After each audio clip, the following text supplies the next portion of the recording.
This is former Indiana basketball player Brian Evans, and you're listening to Indiana Sports Beat with Jim Coyle.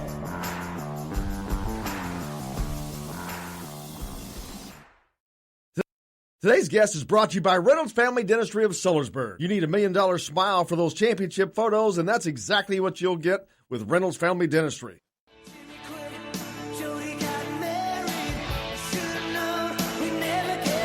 Welcome back. Indiana Sports Beat coming to you from the Golf Club at Eagle Point Studios here on this Thursday. Dustin DePerick sitting in with me, and Nick Zeislov joining us now, former sharpshooting Hoosier. Nick, how are you, man? Doing well. Thanks for having me on, guys. Thank you. Appreciate you joining us. Got Dustin DePerick here as well. How you doing, Nick? Hey, Nick, so I know you were on a team heading into right before the pandemic hit, and then, of course, the pandemic hits and it shuts everything down. Are you still going to be playing when we come out of this? What's up next for you? I don't know what's up next for me. I'm hoping to sign a contract here whenever it comes. At this point in the basketball world, you just learn to be patient, and the right thing comes at the right time. So right now, we're just free agent in the off season. We were able to finish the season in Spain. That's where I was. But yeah, it was kind of a weird situation. I was there for 12 days before it shut down, and then I had to wait 3 months to play my actual first game. I was 2 days away from playing my first game when everything pretty much shut down in Europe. And then had to wait much longer after that. Man, I know there's a lot of guys, former Hoosiers, that are playing all over the place in different countries and whatnot. And we've been talking about the TBT, of course, because it's going on right now. And every time I have somebody on, whether it's Jordan Hulls or Will Sheehy or whomever, man, somebody's got to get an IU alumni team up together in this thing. I agree. It would be awesome. It makes me think about it even more when my buddy Michael Tulip for Illinois tried to get me on the Illinois team. I saw they just had a win yesterday, but it's interesting. My home state now finally wants me to play for their team, but it's interesting how that works. But I think I chose the right school at the end of the day, and the right school, IU, came in the works anyway. So yeah, us IU boys need to get our stuff together and see if we can make that happen at some point. Some guys. For me personally, this summer wouldn't be a smart one to do. You just need to rest at times. It's a fun tournament to play in. Obviously, who wouldn't want to try to win $1 million? But one team of the 64 does. So at the end of the day, you got to kind of think about it from a rest standpoint, especially since we just finished our season.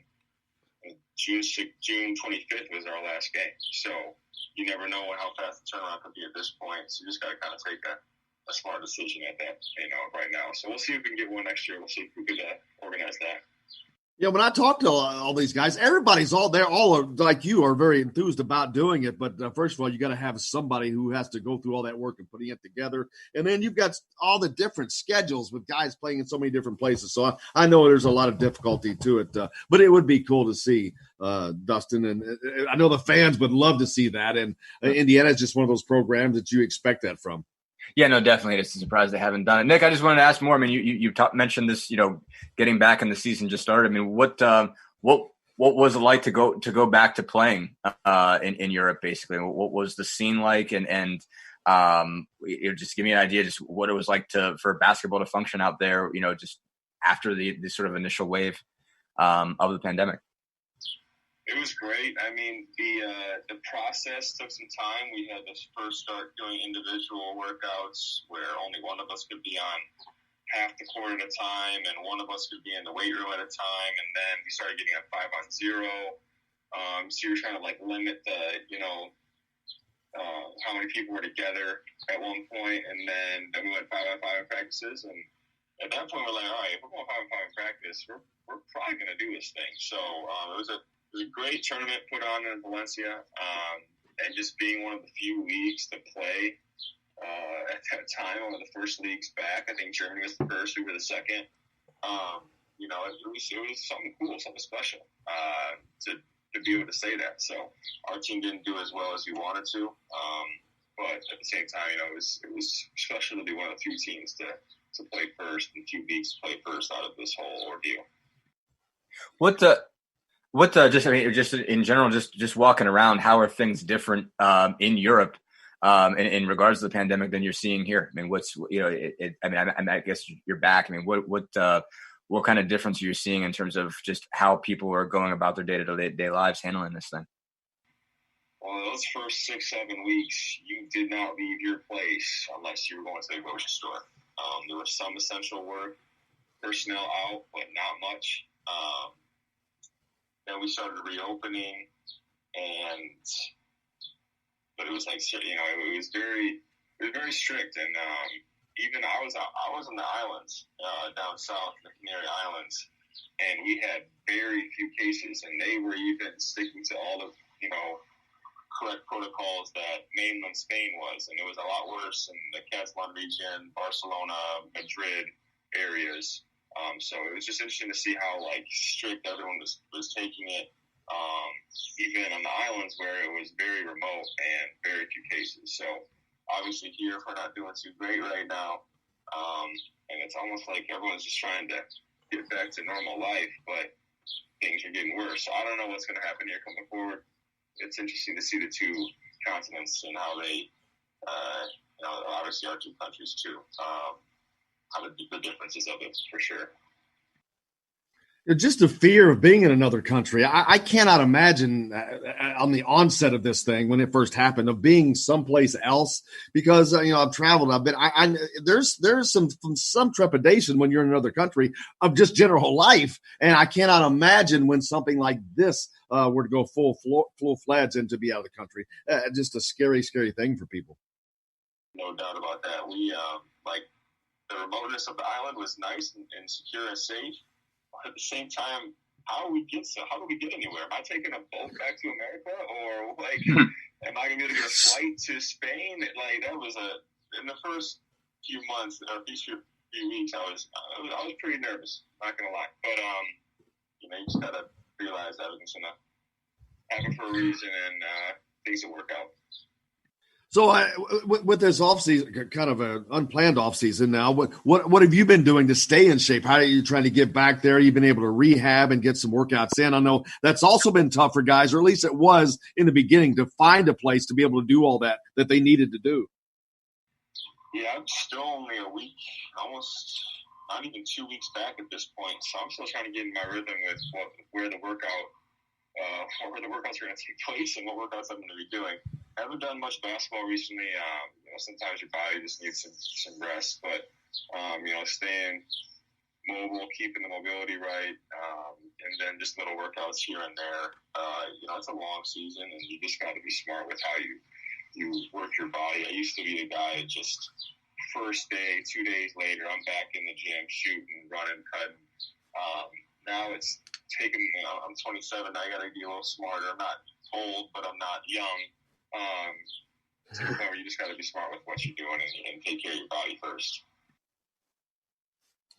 Dustin? Yeah, no. How do you think this is just going to change your entire rhythm going forward? I mean, just the fact that you had to go away from it, come back. What is different about your sort of long-term plan as opposed to what it usually is? I mean, usually at this point, you've been resting for a while. You've had time. Now to work it back up, then kind of fade back again. How are you just sort of changing your entire off-season program to just make up for the fact that you had to take that much time off and then play at this point in the year? Yeah, there's so much uncertainty still with when seasons are going to start, if they're going to start. If Americans are going to be allowed to travel back to Europe, it really puts a wrench in a lot of off-season plans. At this point, just take care of the problems, the health issues that that have been continuing to improve for me. But I've had some things that I've been trying to fix. So right now, that's really the only goal. When the next contract comes in, then I might have to tweak the game plan a bit. It's just all of us basketball players. We know sports are going to continue. That's the thing. People want them to.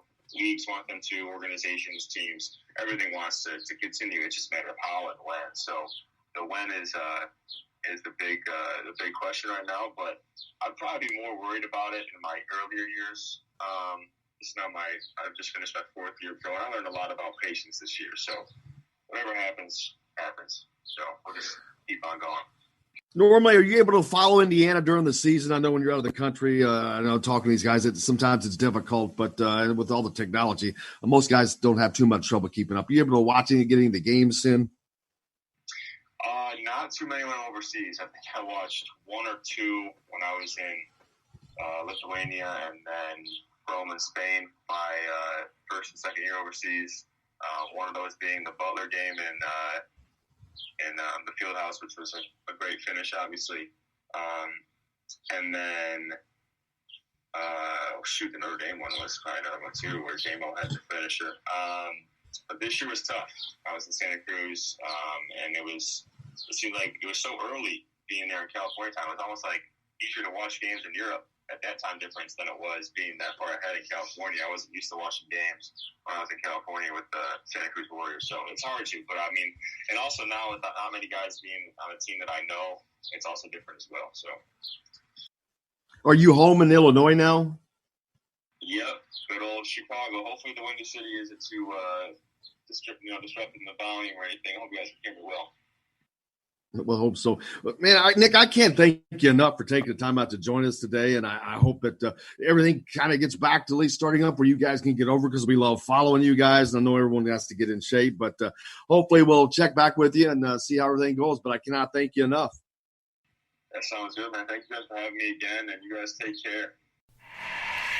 This is Jim Coyle from Indiana Sports Beat with Coyle and Leary. Indiana Sports Beat is now a part of the Rivals Network. You can go to thehoosier.com to sign up. It's free. Catch the show there each day live or at your convenience. You can also like or follow us on Facebook, follow the show's rebroadcast anywhere you podcast. If we're not on a radio station where you live, we should be. Let your local station know they need to carry Indiana Sports Beat with Coyle and Leary, or simply go to thehoosier.com.